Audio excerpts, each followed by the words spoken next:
Hello दोस्तों, स्वागत करता हूं आप सभी का आपके अपने परिवार दीक्षित एजुकेशन अड्डा पर। दोस्तों एक बार फिर हाजिर हो चुका हूं लेकर आप सभी के लिए एकदम लल्लन टॉप क्लास। आज हो चुका है 7 मई और आज की तारीख में एसएससी एमटीएस का कहीं भी कोई भी एग्ज़ाम नहीं है। लेकिन अगर आपका भविष्य में एसएससी एमटीएस का एग्ज़ाम है तो आपकी परीक्षा के लिए आज की क्लास मोस्ट इंपॉर्टेंट साबित होने वाली है। आपकी परीक्षा में 8 से 10 सवाल आपको हूबहू देखने को मिलने वाले हैं। दोस्तों सारे सवालों को आप अपनी कॉपी के अंदर वन लाइनर नोट्स के रूप में नोट करके रखिएगा। आज की क्लास के अंत में हम दोस्तों बात करने वाले हैं भारत सरकार के द्वारा चलाई जा रही सारी महत्वपूर्ण योजनाओं को लेकर। आइए शुरू करते हैं आज की क्लास। देखते हैं अपना पहला प्रश्न। हमसे पहला सवाल पूछा गया है कि मेगास्थनीज किसके दरबार में आया था। अशोक के दरबार में आया था, चंद्रगुप्त मौर्य के दरबार में आया था, हर्षवर्धन के दरबार में आया था कि कनिष्क के दरबार में आया था। दोस्तों आपको बता दें मेगास्थनीज ये किसके दरबार में आया था, चंद्रगुप्त मौर्य के दरबार में आया था। आपका ऑप्शन नंबर बी बिल्कुल सही जवाब होगा, इसको आप ध्यान में रखें। दोस्तों मेगास्थनीज इसके द्वारा एक पुस्तक लिखी गई है, उसका क्या नाम है, इंडिका। इसको भी आपको नोट करना है। इंडिका पुस्तक किसके द्वारा लिखी गई है, मेगास्थनीज के द्वारा लिखी गई है। आपकी जानकारी के लिए बता दें सेल्यूकस ने दोस्तों अपने राजदूत मेगास्थनीज को चंद्रगुप्त के दरबार में भेजा था। तो आपसे सवाल पूछा जा सकता है कि चंद्रगुप्त के दरबार में मेगास्थनीज को किसके द्वारा भेजा गया था, सेल्यूकस के द्वारा। अब दोस्तों आपसे सवाल पूछा जा सकता है कि चंद्रगुप्त मौर्य और सेल्यूकस इन दोनों के बीच में दोस्तों युद्ध कब हुआ था, 305 में हुआ था। 305 ईसा पूर्व में दोस्तों इनके बीच में युद्ध हुआ था और इसके अंदर सेल्यूकस की पराजय हुई थी। इसको भी आपको नोट करना है। अब दोस्तों चंद्रगुप्त मौर्य की बात आई है, यहाँ से 2 से 3 जानकारी आपको मोस्ट इंपॉर्टेंट में नोट करनी है। अगर आपसे पूछ लिया जाए चंद्रगुप्त मौर्य दोस्तों इन्होंने मृत्यु के समय दोस्तों कौन सा धर्म अपना लिया था, जैन धर्म। कौन सा, इन्होंने जैन धर्म इन्होंने अपना लिया था। इसको भी आपको ध्यान में रखना है, महत्वपूर्ण सवाल बनेगा आपकी परीक्षा को लेकर। और इन्होंने कौन सी विधि के द्वारा अपना दोस्तों शरीर त्यागा था, सल्लेखना विधि। कौन सी विधि थी, सल्लेखना विधि के द्वारा इन्होंने अपना क्या करा था, अपना देह त्यागी थी। इसको भी आपको ध्यान में रखना है। और दोस्तों चंद्रगुप्त मौर्य इनकी मृत्यु कहाँ पर हुई थी, तो आपको ध्यान में रखना है कर्नाटक के श्रावणबेलगोला में स्थित चंद्रागिरी पहाड़ी के पास उनकी मृत्यु हुई थी। इतनी बातें आपको नोट करनी है, आपकी परीक्षा के लिए सारे सवाल अति महत्वपूर्ण हैं। आइए चलते हैं अपने अगले सवाल की ओर। दोस्तों हमारा अगला सवाल कहता है कि अशोक की कर नीति कौन से अभिलेख में मिलती है। मोस्ट इंपॉर्टेंट सवाल। कंधार अभिलेख में मिलती है, रुइमन देई अभिलेख में मिलती है कि 12वें अभिलेख में मिलती है कि 13वें अभिलेख में मिलती है। क्या होगा आपका सही जवाब, जल्दी से बताएं। दोस्तों अशोक इनकी कर नीति इसका उल्लेख कौन से अभिलेख में मिलता है, तो आपको ध्यान में रखना है रुइमन देई अभिलेख। आपका ऑप्शन नंबर बी बिल्कुल सही जवाब होगा, इसको आप ध्यान में रखें। ये सवाल एसएससी के द्वारा 1 से 2 बार अब तक पूछा गया सवाल है। बात करते हैं अशोक को लेकर। दोस्तों आपको बता दें अशोक के 12वें अभिलेख, इसके अंदर दोस्तों किसका उल्लेख है, धार्मिक सहिष्णुता पर जोर दिया गया है और स्त्री महामात्रों की नियुक्ति की गई है। अगर आपसे कहा जाए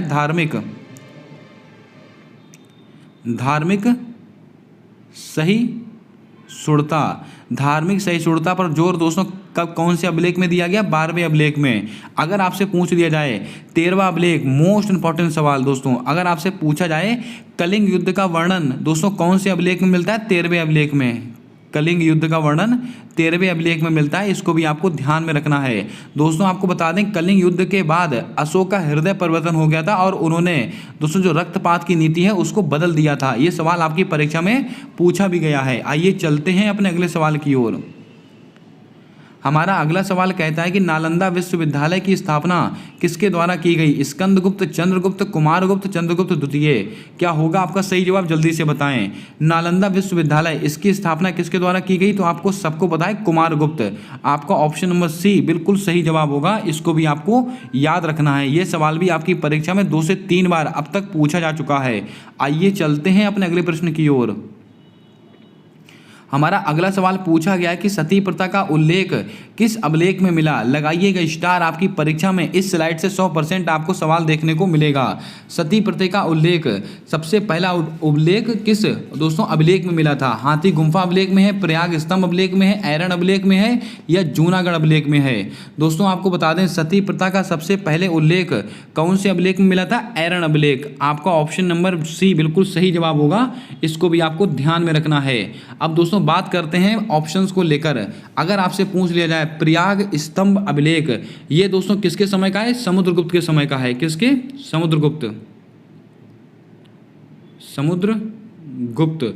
समुद्रगुप्त के समय का दोस्तों कौन सा उल्लेख है? प्रयाग स्तंभ अभिलेख।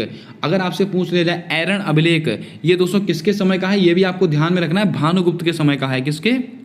भानुगुप्त, इनके समय का है ऐरण अभिलेख। और इसी अभिलेख के अंदर सती प्रथा का पहली बार उल्लेख हुआ है। हाथी गुम्फा अभिलेख दोस्तों ये किससे संबंधित है? तो आपको ध्यान में रखना है, ये दोस्तों खारवेल के समय का है। किसके? खारवेल के समय का है हाथी गुम्फा अभिलेख। और ये कहाँ पर स्थित है? उड़ीसा में स्थित है। इतनी जानकारी आपको नोट करनी है।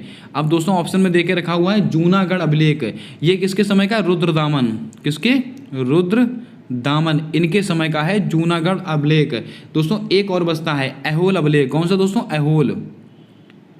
ऐहोल अभिलेख, ये किसके समय का है? पुलकेशन द्वितीय, इनके समय का है। इसको भी आप लिख लें, महत्वपूर्ण सवाल बनेगा आपकी परीक्षा को लेकर। आइए चलते हैं अपने अगले सवाल की ओर।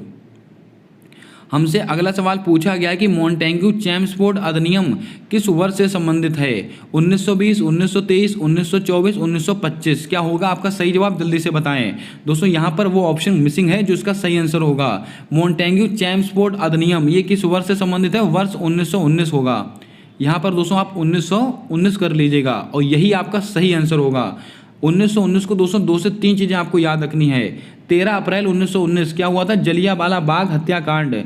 और दोस्तों 1919 में क्या आया था? रोलैक्ट एक्ट। क्या आया था दोस्तों? रोलैक्ट एक्ट। इसी को कहते हैं ना अपील ना दलील का कानून। और दोस्तों और क्या आया था? मॉन्टेग्यू चैम्सफोर्ड अधिनियम, ये भी 1919 में आया था। बात करते हैं 1923, इसमें क्या हुआ था? स्वराज पार्टी का गठन। अगर आपसे पूछ लिया जाए स्वराज पार्टी का गठन कब हुआ था? 1923 ईस्वी में हुआ था। और दोस्तों किसके द्वारा किया गया था? मोतीलाल नेहरू और चित्तरंजन दास, इन दोनों के द्वारा किया गया था। इसको भी आपको ध्यान में रखना है। 1924 इसमें क्या हुआ था? बेलगाम अधिवेशन कांग्रेस का एकमात्र अधिवेशन था जिसकी अध्यक्षता महात्मा गांधी जी ने की थी। कौन सा दोस्तों? बेलगाम अधिवेशन। और ये बेलगाम दोस्तों कहाँ पर स्थित है? कर्नाटक में स्थित है। इसको भी आपको ध्यान में रखना है। 1925 आपको याद होगा काकोरी ट्रेन डकैती और कानपुर अधिवेशन, ये दोनों चीज़ें कब हुई थी? 1925 में हुई थी। अब आपको कमेंट करके बताना है कि काकोरी ट्रेन डकैती में कौन 4 लोग शामिल थे, उनका नाम आपको छाप कर बताना है कमेंट के अंदर। आइए चलते हैं अपने अगले सवाल की ओर। दोस्तों हमारा अगला सवाल हमसे पूछा गया है कि पहली पंचवर्षीय योजना से संबंधित वर्ष है। मोस्ट इंपॉर्टेंट सवाल, यहाँ से आपकी परीक्षा में 100% आपसे सवाल पूछा जाएगा। 1951 से 1956, 1956 से 1961, 1961 से 1967, 1966 से 1967। क्या होगा आपका सही जवाब? जल्दी से बताएं। दोस्तों आपको बता दें पहली पंचवर्षीय योजना, इससे संबंधित वर्ष कौन सा है? तो आपको ध्यान में रखना है 1951 से 1956, ये पहली वाली पंचवर्षीय योजना है। और ये किस पर आधारित है? हैरट डोमर मॉडल। किस पर है? हैरट डोमर मॉडल, इस पर आधारित है। और अगर आपसे पूछ लिया जाए दूसरी वाली पंचवर्षीय योजना कब की है? 1956 से 1961। और ये कौन से मॉडल पर आधारित है? PC Mahalanobis model. PC Mahalanobis model, ये इस मॉडल पर आधारित है। इसको भी आपको ध्यान में रखना है। इसके अलावा अगर आपसे पूछ लिया जाए तीसरी वाली पंचवर्षीय योजना कब की है? 1961 से 1966। इन तीनों ऑप्शंस को आप याद रखिएगा, कोई ना कोई सवाल आपकी परीक्षा में आपसे पूछा जाएगा। आइए चलते हैं अपने अगले सवाल की ओर। हमारा अगला सवाल पूछा गया कि करीबा बांध किस नदी पर स्थित है? लगाइएगा स्टार, आपकी परीक्षा का सवाल। कृष्णा नदी, कावेरी नदी, महानदी, जाम्बेजी नदी। दोस्तों आपको बता दें करीबा बांध ये किस नदी पर स्थित है? तो आपको ध्यान में रखना है जाम्बेजी नदी। आपका ऑप्शन नंबर डी बिल्कुल सही जवाब होगा। आइए दोस्तों कुछ महत्वपूर्ण बांध मैं आपको यहाँ पर नोट कराता हूँ। कृष्णा नदी, इस पर कौन सा बांध स्थित है? अलमाटी बांध। कौन सा?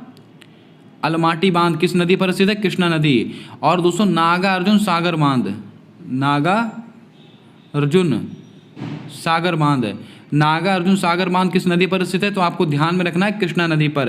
कावेरी नदी, इस पर दोस्तों मैटूर बांध, ये किस नदी पर स्थित है? तो आपको ध्यान में रखना है कावेरी नदी पर स्थित है। इसके अलावा महानदी, इस पर दोस्तों हीराकुड कुड। ये बांध किस नदी पर स्थित है? तो आपको ध्यान में रखना है महानदी पर स्थित है। अब दोस्तों आपको बताना है सरदार सरोवर बांध कौन सा? सरदार सरोवर बांध किस नदी पर स्थित है? इसका जवाब आपको कमेंट कर कर देना है। और दोस्तों आपकी जानकारी के लिए बता दें, वहीं पर धुआंधार जलप्रपात भी स्थित है। इसको आपको कमेंट करके बताना है किस नदी पर धुआंधार जलप्रपात और सरदार सरोवर बांध दोनों स्थित है। आइए चलते हैं अपने अगले सवाल की ओर। हमसे अगला सवाल पूछा गया कि चंबल, सिंध, बेतवा, केन किसकी सहायक नदियां हैं? दोस्तों महत्वपूर्ण सहायक नदियां, इनको आप रट डालें। एक सवाल आपकी परीक्षा में पूछा जा रहा है डेली की शिफ्ट में। चंबल, सिंध, बेतवा, केन ये सब की सब किसकी सहायक नदियां हैं? ब्रह्मपुत्र नदी की, गोदावरी नदी की, यमुना नदी की, कावेरी नदी की। दोस्तों आपको बता दें चंबल, सिंध, बेतवा, केन ये सब की सब किसकी नदियां हैं? यमुना नदी की। आपका ऑप्शन नंबर सी बिल्कुल सही जवाब होगा, इसको आप ध्यान में रखें। बात करते हैं ब्रह्मपुत्र नदी। इसकी दोस्तों सहायक नदियां कौन सी हैं? केमांग, इनको आप लिख लीजिएगा। कौन सी है दोस्तों? केमांग। और ये कौन सी है? लोहित। केमांग हो गया, लोहित हो गई। और दोस्तों एक कौन सी है? सुबनसिरी। ये तीनों नदियों के नाम आप याद कीजिएगा। सुबनसिरी, ये तीनों नदियां दोस्तों किसकी सहायक नदियां हैं? ब्रह्मपुत्र नदी की। बात करते हैं गोदावरी नदी। इसकी दोस्तों सहायक नदियां कौन सी हैं? प्राणहिता। कौन सी? प्राणहिता। और दोस्तों कौन सी? प्रबुद्धा। प्राणहिता, प्रबुद्धा, इंद्रावती। कौन सी दोस्तों? इंद्रावती। और एक और दोस्तों लिख लीजिएगा वैनगंगा। कौन सी? वैनगंगा। ये सब की सब किसकी सहायक नदियां हैं? गोदावरी की नदी हैं। इसके अलावा कावेरी नदी, कावेरी नदी की दोस्तों होगा हेमावती। कौन सी दोस्तों? हेमावती। और इसके अलावा एक नदी और लिख लीजिएगा भवानी। ये दोनों नदियां किसकी सहायक नदी हैं? कावेरी नदी की। इसको भी आपको नोट करना है। अगर दोस्तों आपको क्लास पसंद आ रही हो तो क्लास को लाइक कर दें। चैनल पर पहली बार आए हो तो चैनल को सब्सक्राइब कर लें और बेल वाला आइकन ध्यान से दबा लें, ताकि मेरे द्वारा डाली गई सारी वीडियोस आप तक आसानी से पहुंचते रहें। आपका समय बहुत कीमती है। अब आपको तय करना है कि आपको अपना समय कहाँ पर इन्वेस्ट करना है। मोस्ट इंपॉर्टेंट सवाल है आपकी परीक्षा को लेकर। आइए चलते हैं अपने अगले प्रश्न की ओर। हमसे अगला सवाल पूछा गया है कि महिला सम्मान बजट पत्र 2023 में ब्याज दर क्या रखी गई है? दोस्तों बजट का बहुत ही लल्लन टॉप सवाल है। महिला सम्मान बजट पत्र 2023 में ब्याज की दर क्या रखी गई? 6.4%, 7.5%, 7%, 7.8%। तो आपको दोस्तों याद रखना है महिला सम्मान बजट पत्र, इसमें दोस्तों ब्याज की दर क्या रखी गई है? 7.5%। आपका ऑप्शन नंबर बी बिल्कुल सही जवाब होगा, इसको आप नोट करके रखें। दोस्तों आपको बता दें 6.4%, इसमें क्या है? ये राजकोषीय घाटा है। राजकोषीय घाटा, ये दोस्तों राजकोषीय घाटा है 2021-22 में। 2021-22 में राजकोषीय घाटा कितना रहा है? 6.4%। इसको भी आपको नोट कर लेना है। आइए चलते हैं अपने अगले सवाल की ओर।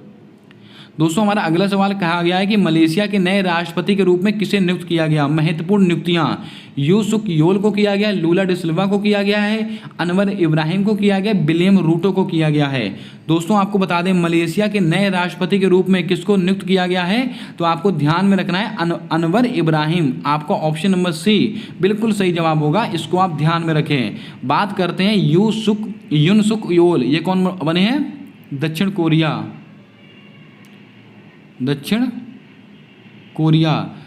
कोरिया के दोस्तों प्रेसिडेंट कौन बने हैं? यूसुफ योल, यानी कि आप प्रधानमंत्री बने हैं। इसको आप एक बार रीचेक कर लेंगे खुद से।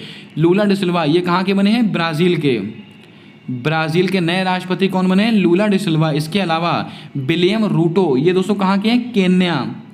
केन्या के नए राष्ट्रपति कौन बने? William Ruto. इसको भी आपको ध्यान में रखना है। अब आपको कमेंट करके बताना है नेपाल के वर्तमान में पीएम कौन है? प्रधानमंत्री। इसका जवाब आपको कमेंट कर देना है। आइए चलते हैं अपने अगले सवाल की ओर।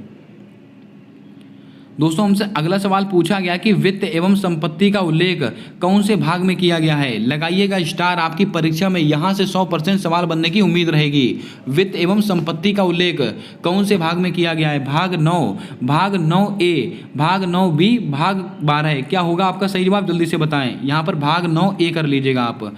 दोस्तों आपको बता दें वित्त एवं संपत्ति का उल्लेख कौन से भाग में किया गया है? भाग 12। आपका ऑप्शन नंबर डी बिल्कुल सही जवाब होगा, इसको आप ध्यान में रखें। और दोस्तों आर्टिकल कौन सा है? आर्टिकल भी आपको ध्यान में रखना है। आर्टिकल दोस्तों 264 से 300A, इसको भी आपको ध्यान में रखना है। अगर आपसे पूछ लिया जाए संपत्ति के अधिकार को मौलिक अधिकार से निकालकर विधिक अधिकार में कब डाला गया? 44वें संविधान संशोधन द्वारा, 44वें कॉन्स्टिट्यूशन अमेंडमेंट के द्वारा। और दोस्तों ये कब का है? 1978 का है। इसको भी आपको ध्यान में रखना है, सवाल महत्वपूर्ण है। और कौन से भाग में है दोस्तों? भाग 12 में है। बात करते हैं ऑप्शंस को लेकर, ये तीनों ऑप्शंस मोस्ट इंपॉर्टेंट रहेंगे। भाग 9, इसके अंदर दोस्तों किसका उल्लेख किया गया? पंचायत का। अगर आपसे पूछ लिया जाए कि पंचायत का उल्लेख कौन से भाग में है? भाग 9। भाग 9A, इसके अंदर दोस्तों नगर पालिका का उल्लेख है। किसमें? नगर पालिका। नगर पालिका का उल्लेख दोस्तों किसके अंदर है? तो आपको याद में रखना है भाग 9A। अगर आपसे पूछ लिया जाए भाग 9B, इसके अंदर क्या है? सहकारी समिति।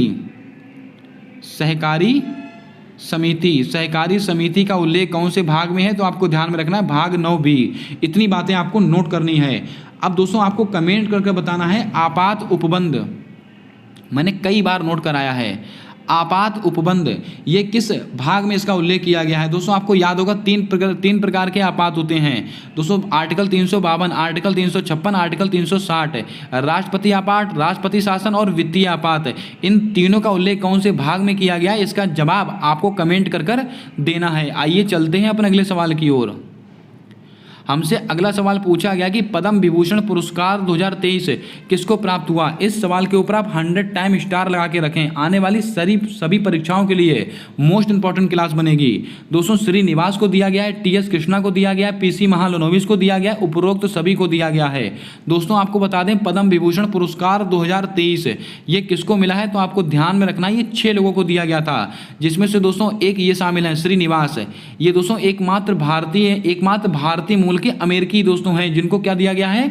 पद्म विभूषण पुरस्कार दिया गया है। महत्वपूर्ण नाम है। एक दोस्तों दिया गया है टी.एस. कृष्णा को, इसके अलावा एक दिया गया है पी.सी. महालनोबिस। इनका संबंध किससे? चिकित्सा से संबंधित है। ये इनको आप ध्यान में रखें।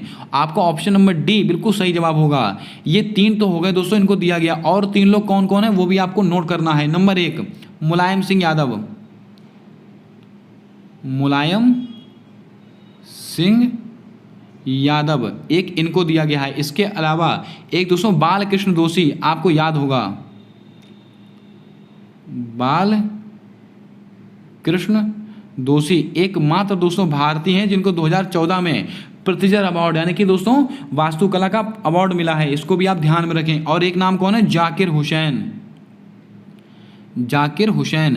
अब आपको कमेंट करके बता देना है कि जाकिर हुसैन का संबंध कौन से वाद्य यंत्र से है। मैंने कई बार आपको बताया है, इसका जवाब आपको कमेंट कर देना है। आइए चलते हैं अपने अगले सवाल की ओर।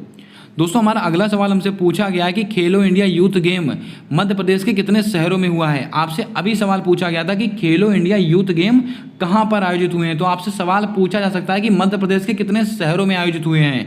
आपको नोट करके रखना है मध्य प्रदेश के 8 शहरों में। कितने? 8। आपका ऑप्शन नंबर बी बिल्कुल सही जवाब होगा। इसको आप ध्यान में रखें। खेलो India youth game Madhya Pradesh के 8 शहरों में आयोजित हुआ है। अगर आपसे पूछ लिया जाए ये दोस्तों कौन से क्रम के थे? ये 5वें क्रम के थे। कौन से? 5वें क्रम के थे खेलो इंडिया यूथ गेम। और दोस्तों कहां पर आयोजित हुए हैं? मध्य प्रदेश में हुए हैं। कितने शहरों में? 8 शहरों में। इसमें पदक तालिका में पहले स्थान पे कौन है? महाराष्ट्र। महाराष्ट्र इसमें पदक तालिका में पहले स्थान पर रहा है। और हरियाणा इसमें दोस्तों दूसरे स्थान पर रहा है। और मध्य प्रदेश इसके अंदर तीसरे स्थान पर रहा है। इसको भी आप ध्यान में रखें। आपसे ये भी सवाल पूछा जा सकता है। अब दोस्तों खेलो इंडिया यूथ गेम की बात हो गई। अगर आपसे पूछ लिया जाए 37वें राष्ट्रीय खेल दोस्तों 36वें कहाँ हुए थे? गुजरात में। 37वें दोस्तों कहाँ पर होंगे? 37वें राष्ट्रीय खेलों का आयोजन कहाँ पर होने वाला है? गोवा के अंदर, गोवा वाले बीच में यहाँ पर होंगे दोस्तों क्या? 37वें राष्ट्रीय खेल। और 38वें कहाँ होंगे? ये दोस्तों पूछा नहीं जाएगा, लेकिन आपको ध्यान में रखना है ये उत्तराखंड में होने वाले हैं। आइए चलते हैं अपने अगले सवाल की ओर। हमसे अगला सवाल पूछा गया कि उपराष्ट्रपति का उल्लेख कौन से अनुच्छेद में किया गया है। दोस्तों कल की वीडियो अगर आपने नहीं देखी है तो उस वीडियो को आप जरूर देखिएगा। वहां पर दोस्तों मैंने सुप्रीम कोर्ट, राष्ट्रपति और भी कुछ महत्वपूर्ण तथ्य मैंने आपको नोट कराए थे पॉलिटी से। आज हम बात करते हैं उपराष्ट्रपति को लेकर। दोस्तों उपराष्ट्रपति का उल्लेख कौन से अनुच्छेद में किया गया है? तो आपको ध्यान में रखना है अनुच्छेद 63। आपका ऑप्शन नंबर बी बिल्कुल सही जवाब होगा। दोस्तों अनुच्छेद 61 इसके अंतर्गत किसका उल्लेख है? ये सवाल दोस्तों मैंने कल ही आपको बताया है। जल्दी से कमेंट करके बताएं कि अनुच्छेद 61 में किसका उल्लेख किया गया है। बात करते हैं अनुच्छेद 64। इसमें क्या है? उपराष्ट्रपति राज्यसभा का पदेन सभापति होगा। उपराष्ट्रपति राज्यसभा का पदेन सभापति होगा? पदेन सभापति होगा। उपराष्ट्रपति राज्यसभा का पदेन सभापति होगा। ये कौन से आर्टिकल में? Article 64, article 72। मोस्ट इंपॉर्टेंट सवाल है। अगर आपसे पूछ लिया जाए राष्ट्रपति चुनाव में अगर कोई विवाद होता है उसका निपटारा सुप्रीम कोर्ट करेगा, लेकिन कौन से अनुच्छेद के तहत करता है? अनुच्छेद 72 के तहत करता है। इसको भी आपको ध्यान में रखना है। मैंने आपसे सवाल पूछा है कि अनुच्छेद 61 इसका उल्लेख दोस्तों क्या है, इसका मतलब इसमें किसका उल्लेख किया गया है? तो आपको ध्यान में रखना है दोस्तों, इसके अंदर राष्ट्रपति पर महाभियोग की प्रक्रिया है। राष्ट्रपति पर महाभियोग की प्रक्रिया कौन से में है? अनुच्छेद 61। अब आपको कमेंट करके बताना है आर्टिकल 60। आर्टिकल 60 का उल्लेख दोस्तों इसके अंदर क्या है? आइए चलते हैं अपने अगले सवाल की ओर। हमारा अगला सवाल कहता है कि चेराव नृत्य का संबंध किस राज्य से है? त्रिपुरा, मिजोरम, तेलंगाना, अरुणाचल प्रदेश। क्या होगा आपका सही जवाब? जल्दी से बताएं दोस्तों। चेराव नृत्य इसका संबंध किस राज्य से है? तो आप सबको नोट करना है मिजोरम। आपका ऑप्शन नंबर बी बिल्कुल सही जवाब होगा। इसको आप नोट करके रखें। चेराव नृत्य कहाँ पर मनाया जाता है? मिजोरम के अंदर मनाया जाता है। त्रिपुरा में दोस्तों क्या मनाते हैं? खारची फेस्टिवल। खारची उत्सव कहाँ मनाते हैं? त्रिपुरा के अंदर मनाया जाता है। और त्रिपुरा दोस्तों इसके वर्तमान में दोस्तों मुख्यमंत्री कौन है? Doctor Manik Shah. Most important सवाल, डॉक्टर मानिक शाह इसके दोस्तों वर्तमान में ये मुख्यमंत्री हैं। इसको भी आपको ध्यान में रखना है। और त्रिपुरा की दोस्तों मूल भाषा क्या है? Coke baroque. क्या है? कोक बरोक त्रिपुरा की मूल भाषा है। इसको भी आपको ध्यान में रखना है। दोस्तों बात करते हैं तेलंगाना। तेलंगाना में दोस्तों बोनालू फेस्टिवल। बोनालू फेस्टिवल कहाँ मनाते? तेलंगाना में। और बथुकम्मा, बोनालू और बथुकम्मा ये दोस्तों फेस्टिवल दोनों कहाँ पर मनाते हैं? तेलंगाना में मनाए जाते हैं। इसको भी आपको ध्यान में रखना है। आज बात करते हैं अरुणाचल प्रदेश से। दोस्तों बुइया, बांचो और मोनप्पा, इसको मैं दोस्तों यहाँ पर लिख देता हूँ। बुइया एक है दोस्तों वांचो और एक है दोस्तों मोनप्पा। इन तीनों का संबंध कहाँ से है? तो आपको ध्यान में रखना है ये अरुणाचल प्रदेश से संबंधित हैं। आपसे दोस्तों सवाल पूछा गया था कि मोपिन नृत्य का संबंध कहाँ से है? तो उसका आंसर क्या था? अरुणाचल प्रदेश। ये तीनों भी आपसे पूछे जा सकते हैं। आइए चलते हैं अपने अगले सवाल की ओर। हमसे दोस्तों अगला प्रश्न पूछा गया कि फुटबॉल के गोल पोस्ट की ऊंचाई कितनी होती है? यहाँ से दोस्तों 1 से 2 सवाल मैं आपको मोस्ट इंपॉर्टेंट खेल के मैदान से संबंधित बताने वाला हूँ। इनको आप बहुत ध्यानपूर्वक नोट कीजिएगा। दोस्तों आपकी परीक्षा में फुटबॉल से संबंधित सवाल पूछा जाएगा 100%। हमसे प्रश्न पूछा गया है कि फुटबॉल के गोल पोस्ट की ऊंचाई कितनी होती है? 8 फीट है, 8 गज है, 7 फीट है कि 7 गज है? क्या होगा आपका सही जवाब? जल्दी से बताएं। दोस्तों आपको बता दें फुटबॉल के गोल पोस्ट की ऊंचाई कितनी होती है? 7 फीट, सॉरी दोस्तों 8 फीट। आपका ऑप्शन नंबर ए बिल्कुल राइट जवाब होगा। इसको आप ध्यान में रखें। ऑप्शन नंबर ए इसका सही जवाब होगा। 8 फीट इसकी ऊंचाई होती है। इसको भी आपको ध्यान में रखना है। अब दोस्तों कुछ महत्वपूर्ण फैक्ट आपको मैं और नोट कराता हूं। अगर आपसे पूछ लिया जाए फुटबॉल इसके गोल पोस्ट की ऊंचाई कितनी होगी? 8 फीट है। ये दोस्तों जमीन से ऊपर की ओर होती है, 8 फीट है। अगर आपसे पूछा जाए फुटबॉल के गोल पोस्ट की चौड़ाई कितनी होती है? 8 गज। इसको भी आप ध्यान में रखें। चौड़ाई कितनी होगी? 8 गज। अगर आपसे पूछ लिया जाए दोस्तों फुटबॉल में खिलाड़ियों की संख्या कितनी होती है? 11 खिलाड़ी होते हैं। ये सवाल आपकी परीक्षा में अभी पूछा भी गया था। और दोस्तों फुटबॉल के जो आयताकार मैदान इसकी लंबाई कितनी होती है? तो आपको ध्यान में रखना है 91 से 120। अब ऑप्शन में दोस्तों जो भी दे के रखा हो इनके बीच में वही आपका सही आंसर होगा। ये दोस्तों लंबाई होती है। और चौड़ाई कितनी होती है? ये दोस्तों मीटर में होती है। 91 से 120 मीटर ये दोस्तों लंबाई होती है। और चौड़ाई कितनी होती है? तो आपको ध्यान में रखना है 45 से 91। 45 से 91 ये दोस्तों होती है चौड़ाई। ये भी मीटर में होती है। इसको भी आपको नोट करना है। इन संख्याओं के बीच में अगर आपको कोई संख्या दे के रखी हो तो वही आपका सही आंसर होगा। इसको आपको मोस्ट इंपॉर्टेंट में याद रखना है। आइए चलते हैं अपने अगले सवाल की ओर। दोस्तों हमारा अगला सवाल कहता है कि टेनिस के मैदान की लंबाई कितनी होती है? 78 फीट, 27 फीट, 3 फीट 6 इंच या 21 फीट? क्या होगा आपका सही जवाब? जल्दी से बताएं। ये सवाल भी महत्वपूर्ण बनेगा। टेनिस के मैदान की कुल लंबाई दोस्तों कितनी होती है? तो आपको ध्यान में रखना है 78 फीट। आपका ऑप्शन नंबर ए बिल्कुल सही जवाब होगा। इसको आप नोट करके रखें। और चौड़ाई कितनी होती है? 27 फीट। लंबाई चौड़ाई आपको नोट करनी है। लंबाई कितनी होती है? 78 फीट। चौड़ाई कितनी होती है? 27 फीट। दोस्तों 3 फीट 6 इंच मैंने ऑप्शन में ये क्यों लिखा है? तो आपको ध्यान में रखना है ये पोल की ऊंचाई होती है।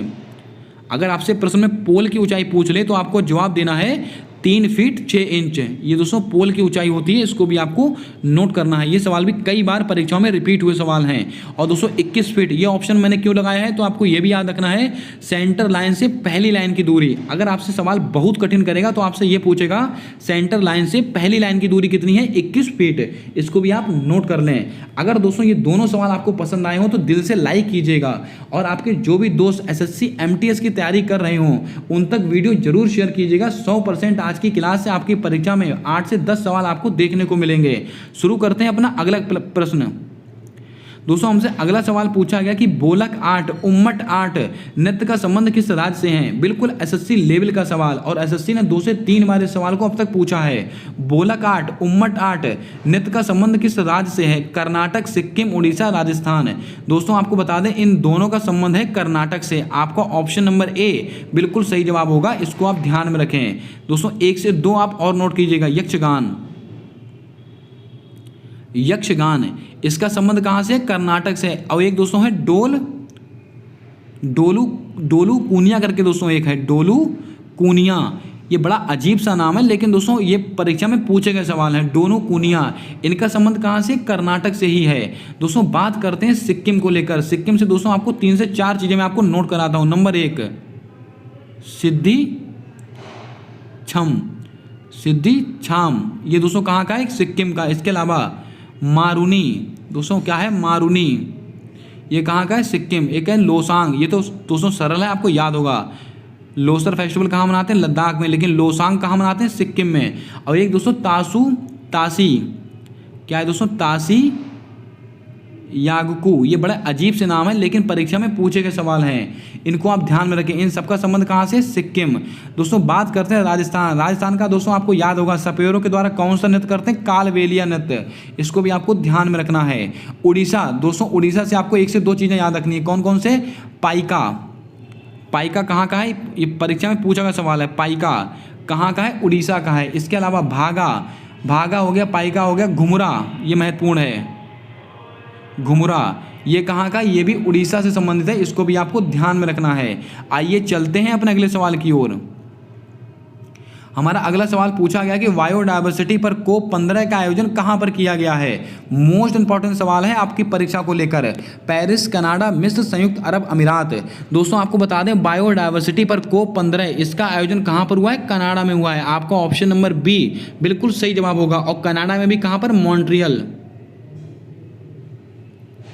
मॉन्ट्रियल कनाडा में इसका आयोजन हुआ है, इसको भी आपको ध्यान में रखना है। पेरिस में क्या हुआ है तो आप सबको पता है, COP 21 इसका आयोजन कहाँ हुआ है, पेरिस में। मिस्र में क्या हुआ है, COP 27। इसके अलावा और अगर आपसे पूछ लिया जाए COP 28, मोस्ट इंपॉर्टेंट सवाल, COP 28 का आयोजन कहाँ पर होगा, संयुक्त अरब अमीरात, कॉन्फ्रेंस ऑफ पार्टीज। दोस्तों मिस्र मोस्ट इंपॉर्टेंट सवाल बनेगा आपकी परीक्षा में। अगर आपसे पूछ लिया जाए इसकी राजधानी क्या है, काहिरा इसकी राजधानी है। इसके अलावा इसके दोस्तों वर्तमान में दोस्तों यहाँ के राष्ट्रपति कौन है, इसका जवाब आपको कमेंट कर देना है। जो अभी 74वें गणतंत्र दिवस पर शामिल हुए थे, 74वें गणतंत्र दिवस पर दोस्तों हमारे भारत में शामिल हुए थे, कौन थे, अब्दुल फतेह अल सीसी। कौन है दोस्तों, अब्दुल फतेह अल सीसी। इनका नाम आप नोट कर लें, आपकी परीक्षा में यह आपको सवाल देखने को मिलेगा। आइए चलते हैं अपने अगले सवाल की ओर। आज का हमारा अगला सवाल कहता है कि विवो प्रो कबड्डी लीग 2022 का 9वां सीजन कौन जीता। सवाल महत्वपूर्ण है और पूछा गया सवाल है। सौराष्ट्र, जयपुर पिंक पैंथर, पुनेरी पल्टन, दबंग दिल्ली। तो आपको ध्यान में रखना है विवो प्रो कबड्डी लीग 2022 इसका 9वां सीजन कौन जीता है, जयपुर पिंक पैंथर्स। किसको हराया, पुनेरी पल्टन को। तो उपविजेता कौन बना, तो पुनेरी पल्टन इसका उपविजेता है, इसको भी आपको ध्यान में रख लेना है। दबंग दिल्ली ये दोस्तों 8वें सीजन का विजेता है, कौन, दबंग दिल्ली। इसको भी आपको ध्यान में रखना है। दोस्तों ये 20 सवाल थे जो आपकी परीक्षा के लिए मोस्ट इंपॉर्टेंट है। ये दोस्तों 20 सवाल, मैं ये नहीं कहता हूँ ये सवाल ही आपकी परीक्षा में आएंगे, लेकिन जो मैंने यहाँ पर व्याख्या की है इन सवालों को लेकर, उसमें से सवाल आपकी परीक्षा में 100% आपसे पूछा जाएगा। अब दोस्तों आपको एक कमेंट करके बताना है जल जीवन मिशन, कौन सा दोस्तों, जल जीवन मिशन। जल जीवन मिशन ये दोस्तों कब का मिशन है, ये इसका पूरी तारीख आपको कमेंट कर कर बतानी है। आइए दोस्तों बात करते हैं भारत सरकार की महत्वपूर्ण योजनाओं को लेकर। यहाँ मैंने दोस्तों भारत सरकार की जितनी भी महत्वपूर्ण योजनाएं, सारी योजनाएं आपके सामने रख दी हैं। इनको आप एक बार सरसरी निगाहों से देख लीजिएगा। 100% यहाँ से 1 से 2 सवाल आपकी हर शिफ्ट में आपसे पूछे जाएंगे। बात करते हैं दोस्तों लाडली लक्ष्मी योजना, ये कहाँ की है, मध्य प्रदेश की है। चिरंजीवी योजना ये कहाँ की है, तो आपको ध्यान में रखना है राजस्थान की है। कौशल्या मातृत्व योजना ये कहाँ की है, छत्तीसगढ़। महिला निधि ऋण योजना ये कहाँ की है, राजस्थान की है। सीमा दर्शन योजना ये कहाँ की है, गुजरात की है। चिराग योजना कहाँ की है, हरियाणा की। इंदिरा गांधी शहरी रोजगार गारंटी योजना मोस्ट इंपॉर्टेंट कहाँ की है, राजस्थान की है। नारी को नमन योजना ये कहाँ की है, हिमाचल प्रदेश की योजना है। ई अधिगम योजना ये कहाँ की है, हरियाणा की। और दोस्तों मुख्यमंत्री मितान योजना मोस्ट इंपॉर्टेंट सवाल, छत्तीसगढ़ की योजना है। विनय समरस योजना ये कहाँ की है, कर्नाटक। मुख्यमंत्री चा श्रमिक कल्याण योजना कहाँ की है, त्रिपुरा की, मैंने कल भी डिस्कस किया था। अम्मा और बहन योजना ये कहाँ की है, सिक्किम की। एक विधायक एक पेंशन योजना कहाँ की है, पंजाब की। और एक जिला एक उत्पाद योजना कहाँ की है, उत्तर प्रदेश की। जीन बैंक परियोजना पूछी गई सवाल है आपकी परीक्षा में, महाराष्ट्र की योजना है। काशी रथ यात्रा ये सवाल आपकी परीक्षा में मोस्ट इंपॉर्टेंट बनेगा, आप इसका उत्तर उत्तर प्रदेश मत लगाकर आइएगा। काशी रथ यात्रा कहाँ की है, कर्नाटक की है। अर्न विद लर्न योजना ये कहाँ की है, त्रिपुरा की है। हिम प्रहरी योजना कहाँ की है, उत्तराखंड की। मेडी सेफ योजना कहाँ की है, केरल की। खेल नर्सरी योजना ये कहाँ की है, हरियाणा की। जीवला ऋण योजना ये कहाँ की, महाराष्ट्र की। और दोस्तों 1-2 योजना ये देखिए, पुदुमई पैन योजना, ये दोस्तों सवाल पूछा गया आपकी एसएससी एमटीएस की, कहाँ की योजना, तमिलनाडु की है। और मैंने आपको कल नोट कराया था एनम एजुथम योजना, ये कहाँ की, ये भी दोस्तों तमिलनाडु की है, इसको भी आपको ध्यान में रखना है। ये थी दोस्तों भारत सरकार की कुछ महत्वपूर्ण योजनाएं जो मैंने आपको नोट करा दी। अब आपको कमेंट कर कर बताना है कि आज की क्लास और आज का कंटेंट आपको कैसा लगा। अगर क्लास पसंद आई है तो क्लास को दोस्तों लाइक कर दें। चैनल पर पहली बार आए हो तो चैनल को सब्सक्राइब करके बेल वाला आइकन ध्यान से दबा लें, ताकि आने वाली सारी वीडियोस के अपडेट आप तक आसानी से पहुंचते रहें। मिलते हैं आने वाले अगली वीडियो में, तब तक के लिए जय हिंद जय भारत। दोस्तों अपना प्यार अपना सपोर्ट हमारे साथ बनाकर रखें।